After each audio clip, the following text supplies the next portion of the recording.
Okay, you really like the line memorization video. I'll tell you some more tricks that I had to do. Years ago, I paid for a workshop. In the workshop that I paid for, it basically said that if you use a 1-hour technique, you could learn 6 to 8 pages of dialogue. Well, I hope I don't get in trouble, but I'll just explain everything we learned in the workshop so you don't have to pay for it. Hope they don't get mad and come after me. I'm just trying to be helpful. Here we go. First, you read everything through, top to bottom, stage directions, actions, everything, both characters, you read it all the way through.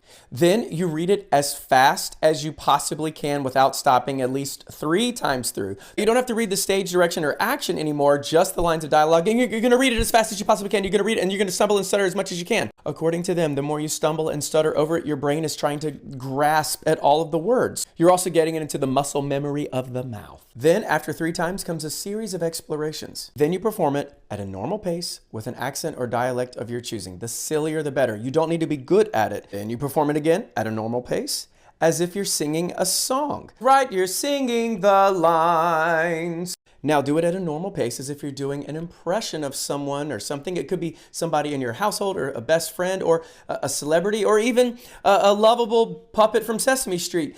I'm gonna say, that tickles.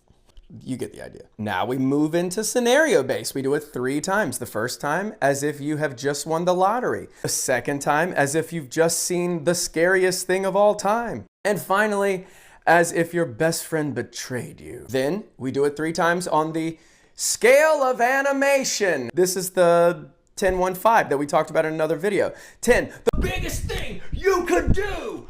Then the smallest little thing you can do. And then your normal pace. And they say your 5 is kind of where you're going to be targeting the truthfulness of this whole thing. Then we move into non-associative multitasking. So find an activity you can rehearse with. And this is what we talked about in another video. Now, they had a special way of doing it. First, they wanted you to have some kind of object, a pillow or a tennis ball, something that wouldn't break. Start tossing this thing to my scene partner. If I don't have a scene partner, I'll use a tennis ball and toss it against the wall. If you have a partner, and they don't have to be an actor, but if you have a partner, you put the script down right next to you. So like for me, that's my cat. I would just put the script right there. I just put the script right there. Hello, Ginger. Now that I've got the script down there, I will toss the ball back and forth with somebody. Now, when I need to look at the lines, I'll just look down at the script, get the line, and toss the ball. We do the whole scene tossing the ball back and forth. Now, once we complete the scene, I will step away from my location where the script is.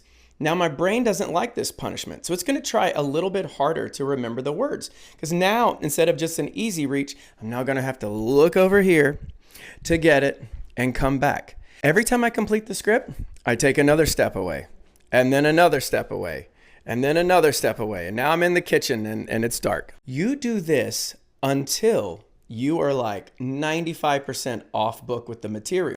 And anytime you forget what to say, no worries. You just walk it back over, look at where it was, and you go again. Then, once we're pretty confident with the material, we had to ask ourselves 5 questions. Now, these 5 questions, I'll just put them right here, and I want you to just pause the screen or screenshot it.